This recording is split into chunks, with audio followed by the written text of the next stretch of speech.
حي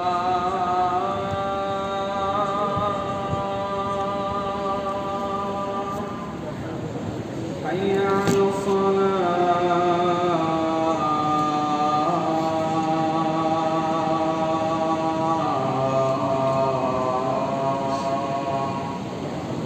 حي على الفلاح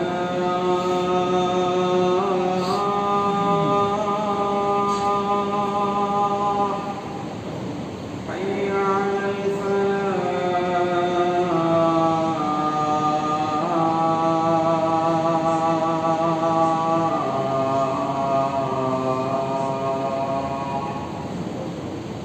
الله أكبر الله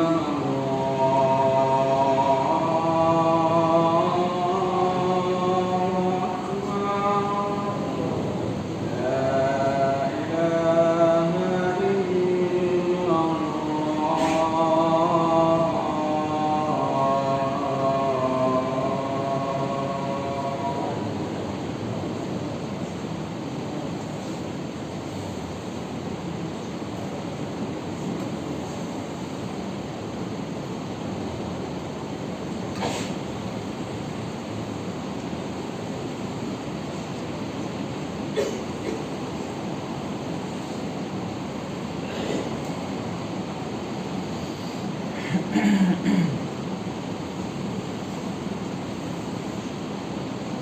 إن الحمد لله نحمده ونستعينه ونستغفره ونعوذ بالله من شرور أنفسنا ومن سيئات أعمالنا من يهده الله فلا مضل له ومن يضلل فلا هادي له وأشهد أن لا إله إلا الله وحده لا شريك له وأشهد أن محمدا عبده ورسوله أما بعد فإن خير الحديث كتاب الله وخير الهدي هدي محمد صلى الله عليه وسلم وشر الأمور محدثاتها وكل محدثة بدعة وكل بدعة ضلالة وكل ضلالة في النار وقال الله تعالى في كتابه المجيد فأعوذ بالله من الشيطان الرجيم بسم الله الرحمن الرحيم قالوا يا ذا القرنين إن يأجوج ومأجوج مفسدون في الأرض فهل نجعل لك خرجا على أن تجعل بيننا وبينهم سدا. تمام قسم کی حمد و ثنا کبریائی بڑائی اس وحدہ لا شریک خالق کائنات مالک ارض و سما کے لیے لائق و زیبا ہے، جو تمام جہانوں کا خالق اور مالک ہے، جو تمام مخلوقات کا پیدا کرنے والا ہے، جو تمام مخلوقات کو موت دینے والا ہے، اور جو تمام مخلوقات کو یوم محشر میں یوم آخرت میں جمع کرنے والا ہے، اٹھانے والا ہے۔ وہی رب العالمین ہے کہ جس کی پنڈلی لوگوں کے سامنے ظاہر ہوگی تو لوگ سجدے میں گر پڑیں گے، اس کے سامنے لوگوں کی پیشانیاں جھک جائے گی، بڑے سے بڑے انبیاء کی مجال اور ہمت نہیں ہوگی، بڑے سے بڑے بادشاہ کی ہمت نہیں ہوگی، بڑی سی بڑی شخصیت کی ہمت نہیں ہوگی کہ بغیر اس کی اجازت کے اس کے سامنے لب کشائی کر سکے۔ سبحان اللہ و بحمدہ سبحان اللہ العظیم۔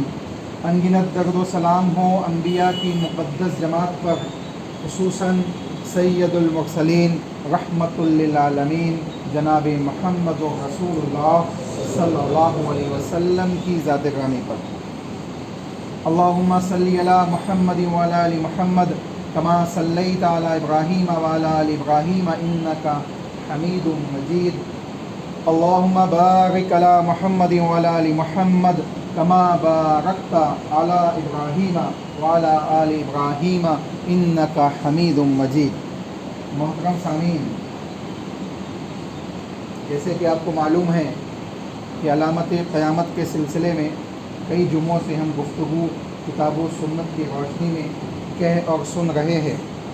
اللہ سے دعا ہے کہ اللہ ہمیں بھلائیوں کو اپنانے کی توفیق عطا فرمائے اور شر اور فساد کے فتنوں سے اپنے آپ کو بچانے اور اپنے اہل و عیال کو، اپنے معاشرے کو محفوظ رکھنے کی توفیق عطا فرمائے۔ اللہ کے نبی محمد رسول اللہ صلی اللہ علیہ وسلم نے کائنات کا سب سے بڑا فتنہ دجال کو بیان کیا، جس کی تفاصیل پچھلے خطبے تک آپ کے سامنے بیان کی گئی، اور آپ کو بتایا گیا کہ کس انداز سے اس کو قتل کیا جائے گا اور کس انداز سے اس کا معاملہ طے کیا جائے گا۔ اب دجال کے بعد جو چیز ایک بڑے فتنے کے طور پہ مسلمانوں کے سامنے ظاہر ہوگی قرب قیامت، وہ ہے یاجوج اور ماجوج کا فتنہ۔ یہ کوئی خیالی بات نہیں ہے، یا یہ کوئی ایسی بات نہیں ہے کہ ہم یہ سمجھے کہ یاجوج اور ماجوج فلاں مخلوق ہے، جیسے کہ بعض لوگوں کا یہ خیال ہے کہ چین کی جو دیوار ہے، یہ دیوار یاجوج اور ماجوج کی وہ دیوار ہے جو ذوالقرنین نے بنائی، یا اس قسم کی دوسری سوچ یا عقائد جو معاشرے کے اندر پائے جاتے ہیں، ان تمام کو اگر ہم کتاب و سنت کے اوپر تولے اور ان کا محاسبہ کریں تو یہ بات معلوم پڑتی ہے کہ اس کی کوئی حقیقت نہیں، بلکہ حقیقت یہ ہے کہ اس کی عین مطابق جو جگہ ہے اس کا ابھی علم صحیح معنوں میں لوگوں کو موجود نہیں ہے۔ اسی طریقے سے یہ چیز بھی ذہن میں ہونی چاہیے کہ کتاب اللہ نے اس کا نقشہ کھینچا ہے، کتاب اللہ نے اس کا نقشہ کھینچا ہے، رسول اللہ صلی اللہ علیہ وسلم نے ان کی کیفیت اور حیت بیان کی ہے، جہنم میں جانے کی تعداد اور جنت میں جانے والے اہل ایمان کی تعداد کو رسول اللہ نے بیان کیا ہے، اور اس حدیث کے اندر خصوصاً یاجوج ماجوج کا ذکر ہے۔ یہ تمام تفاصیل انشاءاللہ مختصر انداز میں آپ کے سامنے رکھتے ہوئے آج کے جمعے میں بات رکھی جائے گی۔ سب سے پہلی چیز، یاجوج اور ماجوج کے سلسلے میں کتاب اللہ کا تبصرہ کیا ہے؟ سورۃ الکہف کی تلاوت ہم کرتے ہیں، ہر جمعہ کو سورۃ الکہف پڑھنا رسول اللہ صلی اللہ علیہ وسلم کی سنت ہے، اور اللہ کے نبی صلی اللہ علیہ وسلم نے اس کا حکم بھی دیا ہے تاکہ لوگ دجال کے فتنے سے محفوظ رہ سکیں۔ ہر وہ شخص جو سورۃ الکہف کی تلاوت کرتا ہے یا ابتدائی 10 آیتوں کو حفظ کرتا ہے، اس کے سلسلے میں رسول اللہ صلی اللہ علیہ وسلم کا فرمان ہے کہ اس کو دجال کے فتنے سے اللہ محفوظ کر لے گا۔ تو انسان کو چاہیے کہ ہر جمعے کو پابندی کے ساتھ سورۃ الکہف کی تلاوت کرے۔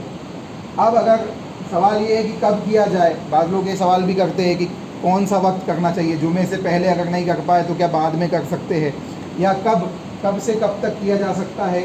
تو اس کو ذہن میں رکھ لیں کہ عربی ڈیٹ کے حساب سے بعد نماز مغرب دن تبدیل ہو جاتا ہے، تو جب جمعرات کی مغرب آپ پڑھ لیں تو آپ مغرب کے بعد جمعہ میں داخل ہو گئے، اس جمعہ سے لے کے آج کی عصر بعد اور مغرب سے پہلے کا جو وقت ہے اس تک آپ پڑھ لیں سورۃ الکہف۔ اس وقت میں کبھی بھی پڑھ لیں، انشاءاللہ اللہ کی توفیق اگر شامل حال ہوئی تو آپ اس فضیلت میں داخل ہو جائیں گے۔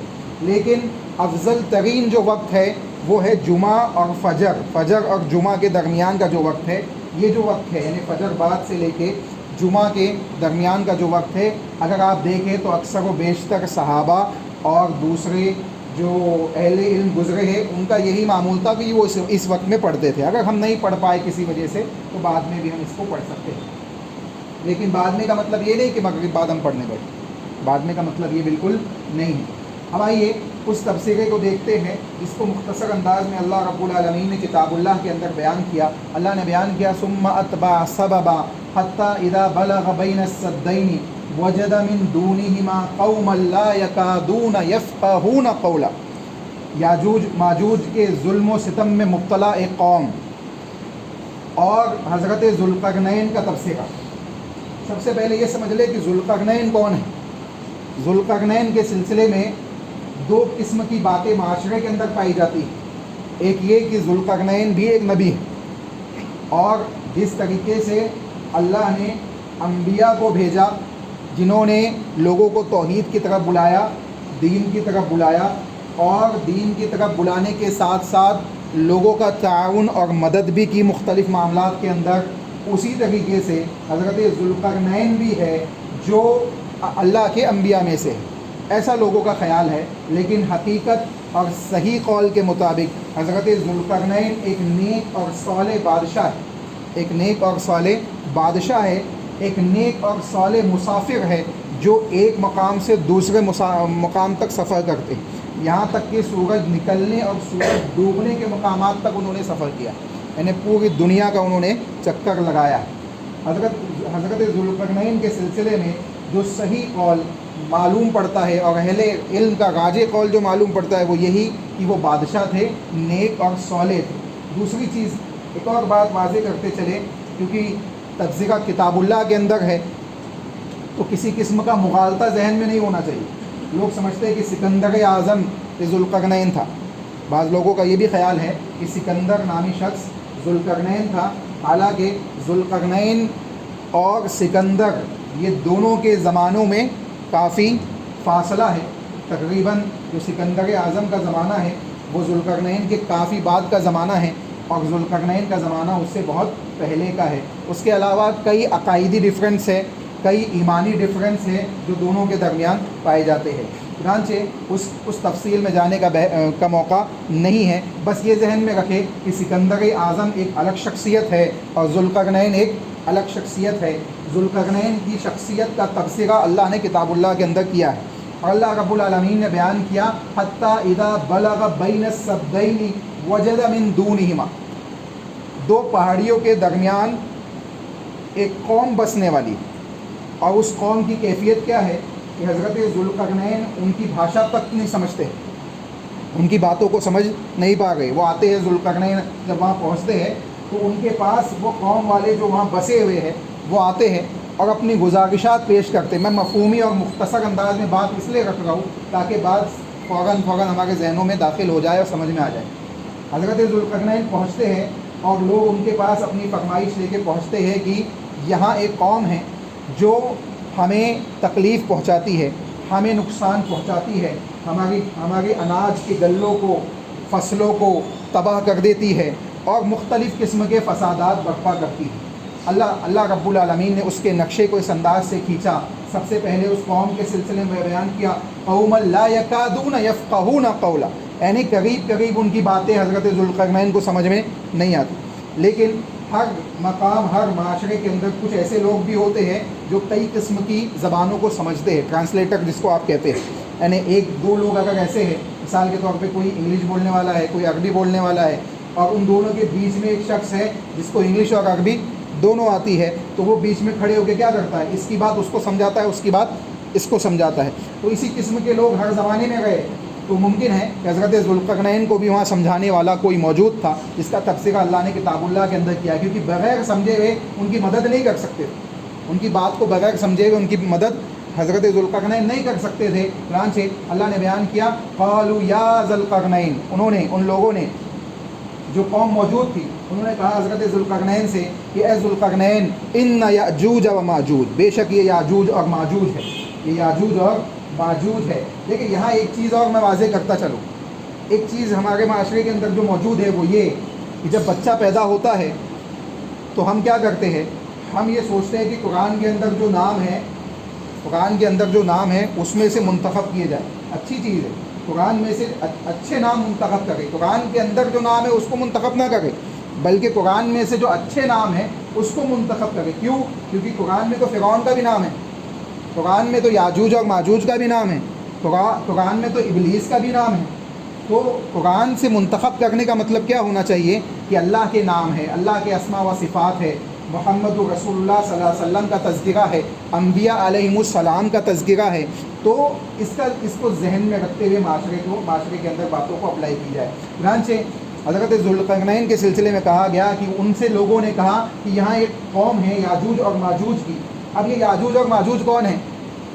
تو یاجوج اور ماجوج یہ دو قبیلے ہیں، یہ اصل میں دو لوگوں کا نام نہیں ہے، یہ جیسے اوس اور خزرج نامی دو قبیلے مدینہ میں تھے، دو لوگوں کی جانب اس کی نسبت ہو گئی تھی، وہ دو لوگوں کے ناموں کی جانب اس کی نسبت کر دی گئی۔ تو ٹھیک ایسے ہی یاجوج اور ماجوج نامی قبیلے ہیں جن کے لوگ موجود ہیں اور جن کی باضابطہ فوجیں اور قومیں موجود ہیں۔ رسول اللہ صلی اللہ علیہ وسلم کی مسند احمد کی لمبی حدیث ہے، اس میں اللہ کے نبی محمد رسول اللہ صلی اللہ علیہ وسلم نے واضح طور پہ بیان کیا کہ ہر اونچائیوں سے جب یہ فتنہ نکلے گا تو ہر اونچائیوں سے یہ دوڑتے ہوئے بھاگتے ہوئے آئیں گے اور تم پہ حملہ آور ہوں گے، فتنہ برپا کریں گے۔ اب اندازہ لگائے انشاءاللہ اس کا مختصر سا خلاصہ آپ کے سامنے رکھا جائے گا. پہلے ان آیتوں کو سنیں. کہا کہ یہ مفسدون فی الارض، یہ کیا کرتے؟ زمین میں فساد پھیلاتے. اب فساد میں کون کون سی چیز؟ ہر وہ چیز جو امن کے خلاف ہے، جو اصلاح کے خلاف ہے، وہ فساد. ہر وہ چیز جو امن اور اصلاح کے خلاف ہے وہ کیا ہے؟ فساد ہے. اگر اصلاح کے لیے کوئی قتال کیا جا رہا ہے، معاشرے کے اندر امن قائم کرنے کے لیے قتال کیا جا رہا ہے، تو وہ فساد نہیں ہوتا ہے. وہ فساد نہیں ہوتا ہے، وہ فساد کو ختم کرنے کا ذریعہ ہوتا ہے. جیسے رسول اللہ صلی اللہ علیہ وسلم نے بھی مشرکین مکہ سے اور دوسرے کفار سے قتال کیا، جنگ و جدال کیا، لیکن امن کو قائم کرنے کے لیے کیا. یہاں مسئلہ کیا تھا؟ یا مفسدون فی الارض، فساد کو قائم کرنے کے لیے جستجو کی جا رہی ہے اور امن کو ختم کیا جا رہا ہے. اس چیز کو انہوں نے کیا کیا؟ حضرت ذوالقرنین کے سامنے پیش کیا کہ یہ یاجوج اور ماجوج کی جو قوم ہے یہ زمین میں فساد برپا کرتی ہے، غلہ بگاڑ دیتی ہے، کھیتیوں کو اجاڑ دیتی ہے، بہو بیٹیوں کی ان کی عزتوں کے اوپر ہاتھ ڈالتی ہے، اس قسم کے دوسرے فتنے یہ انجام دیتے ہیں. یہاں تک کہ فَهَلْ نَجْعَلُ لَكَ خَرْجًا عَلَىٰ أَن تَجْعَلَ بَيْنَنَا وَبَيْنَهُمْ سَدًّا، ہمارے اور ان کے درمیان کوئی ایسی آڑ بنا دیجئے جس سے ہم محفوظ ہو جائے. دیکھیں ایک بڑی شخصیت حضرت ذوالقرنین کی ہے جن کے سامنے یہ گزارش کی گئی کہ اس قسم کے کام کو آپ کو انجام دینا چاہیے تاکہ ہم ان کے فتنے سے محفوظ ہو جائیں. یہاں ایک بات ذہن میں رکھے کہ ذوالقرنین کوئی نبی نہیں ہے، لیکن اس کے باوجود ان کا تبصرہ کتاب اللہ کے اندر ہے. تو اگر انسان اخلاص اور للہیت کے ساتھ اپنے معاملات انجام دیتا ہے، لوگوں کی بھلائی کے لیے کام انجام دیتا ہے، تو ممکن ہے اس کا نام اللہ باقی رکھ دے تاکہ قیامت تک لوگ اس کو یاد کرتے رہیں. ایسے کئی لوگ آپ ماضی کے اندر بھی دیکھتے ہیں جن کا تبصرہ اگرچہ کتاب و سنت میں موجود نہیں ہے، لیکن لوگ ان کو جانتے ہیں. اسی طریقے سے آپ کو وہ بات اسی سورۃ الکہف کے انہی آیتوں سے پہلے وہ بات بھی آپ کو ذہن میں رکھنی چاہیے. حضرت موسیٰ اور خضر علیہ السلام کا جو واقعہ اللہ نے بیان کیا، حضرت خضر علیہ السلام ایک دیوار سیدھی کر دیتے گاؤں، اور وہ بستی والے ان کی میزبانی نہیں کرتے، اس کے باوجود ان کی مدد کرتے. موسیٰ علیہ السلام صبر نہیں کر پاتے. اس نے یہ کیا مسئلہ ہے؟ انہوں نے کچھ نہیں کھلایا پھر بھی تم نے مدد کر دی، کچھ اجرت لے لیتے اس. پھر بعد میں جب بتاتے ہیں کہ وہ اس دیوار کے نیچے یتیم بچوں کا کیا تھا؟ خزانہ تھا، اور ان کے والد نیک تھے، ان کے والدین کیا تھے؟ نیک تھے. تو والدین کے نیک ہونے کی وجہ سے اللہ نے ان یتیم بچوں کے مالوں کی حفاظت کر لی. تو یہاں دیکھیں نیکیوں کا اور انسان کے بھلائیوں کا، انسان کے اچھے کاموں کو اللہ رب العالمین کبھی ضائع ہونے نہیں دیتا. دنیا میں بھی اس کے اجر و ثواب سے نوازتا ہے، اس کی سربلندی عطا فرماتا ہے، اور اس کے حساب سے اس کا مقام و مرتبہ طے ہوتا ہے، اور اس کے اس دنیا سے جانے کے بعد بھی آخرت میں اس کے مقام و مرتبے کو اللہ رب العالمین انشاءاللہ کیا کرے گا؟ بلند کرے گا. چنانچہ حضرت اس کے جواب میں ذوالقرنین نے بیان کیا قالوا ما مکنی فیہ ربی خیر فاعینونی بقوۃ اجعل بینکم وبینہم ردما. انہوں نے کیا کہا کہ میں تمہاری اس سلسلے میں اگر مدد کر بھی پاؤں گا تو دو چیزیں ہیں. ایک یہ کہ اپنے رب کی مدد کے بغیر میں یہ کام نہیں کر سکتا. یہ کام میں اپنے رب کی، دیکھے اس وقت یعنی یہ نبی نہیں ہونے کے باوجود کیفیت کیا ہے، اور انبیاء کا بھی یہی معاملہ ہوا کرتا کہ وہ اپنی جانب اگر کسی بھی اچھے کام کو، کسی بھی ایسے معاملات کو انجام دیتے تو نسبت اپنی جانب نہیں کرتے بلکہ اللہ کی جانب کرتے، اور کہتے ہیں کہ اللہ کی مدد اگر شامل حال نہیں ہوگی تو ہم کامیاب نہیں ہو سکتے. آج چھوٹی چھوٹی چیزوں میں بھی ہم کیا کرتے ہیں؟ ہم نے ایسا کیا تو ہاں ہم تو ایسے ہیں. تو یہ کیا ہے؟ یہ تکبر اور گھمنڈ اللہ رب العالمین کو پسند نہیں ہے. اور تو یہی چیز سے اللہ کے نبی صلی اللہ علیہ وسلم نے منع بھی کیا کہ اگر کبر کا تھوڑا سا حصہ بھی ہوگا تو ایسے شخص کو جنت کی خوشبو بھی نصیب نہیں ہوگی. تو اندازہ کرنا چاہیے کہ یہ بہت بعید چیز ہے. چنانچہ اللہ نے حضرت ذوالقرنین نے بیان کیا کہ یہ جو تمہاری مدد کا معاملہ ہے، اس سلسلے میں بھلائی کا معاملہ ہے، اس میں بقوت اجل، ایک تو تمہاری بھی مدد ہوگی یعنی تم میرا تعاون کرو گے، ہیلپ کرو گے، اور دوسرا اللہ رب العالمین کی مدد ہوگی. اللہ رب العالمین کی مدد کے بغیر نہ تمہاری مدد نہ میرا کوئی معاملہ کارساز ہوگا جب تک اللہ کی مدد شامل حال نہیں ہوگی. آپ دیکھیں حضرت محمد رسول اللہ صلی اللہ علیہ وسلم اور آپ کے صحابہ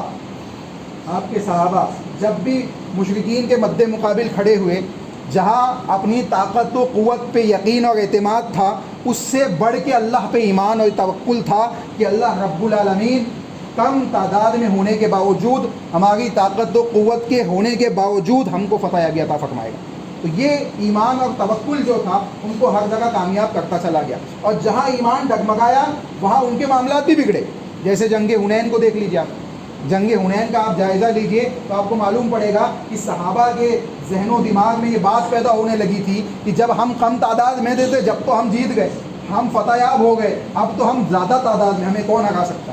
جب حنین کی پہاڑیوں کے بیچ میں داخل ہوئے تو الٹے پیر صحابہ، اللہ کے نبی موجود ہے اس لشکر میں، آپ اندازہ لگائے، اللہ کے نبی موجود ہے، صحابہ کی جماعت حنین کے پہاڑیوں کے درمیان گھسی اور الٹے پیر صحابہ کی جماعت بھاگ کے پیچھے آئی، تیروں کی بوچھاڑ ہو گئی مشرکین کی جانب سے، یہاں تک کہ وہ پیچھے بھاگتے آئے، اور ایسا ممکن تھا کہ تمام کے تمام لوگ میدان چھوڑ بھاگتے، لیکن رسول اللہ صلی اللہ علیہ وسلم پہاڑی پہ کھڑے ہوئے، اور ایک صحابی جن کی آواز بلند تھی، ان کے اللہ کے نبی صلی اللہ علیہ وسلم نے بلند آواز سے تمام لوگوں کو اپنی جانب مخاطب کیا اور ان کی تزکیہ کیا، ان کو واضح و نصیحت کی۔ پھر صحابہ نے اپنی اصلاح کی اور اللہ رب العالمین کی مدد شامل حال ہوئی، اور پھر وہ غالب آ گئے۔ تو جہاں تھوڑی سی چیز پیدا ہوئی کہ ہم تو تعداد میں زیادہ ہے، آج ہمارا کوئی کچھ بگاڑ نہیں سکتا، تو کیا ہوا؟ اللہ نے ان کو پکڑ لیا۔ کیوں؟ کیونکہ وہ صحابہ تھے۔ ہماری پکڑ اتنی جلدی نہیں ہوتی کیونکہ ہم صحابہ نہیں ہیں، ہم کو اللہ ڈھیل دے گا۔ تو یہ ڈھیل دینا بہت زیادہ خطرناک۔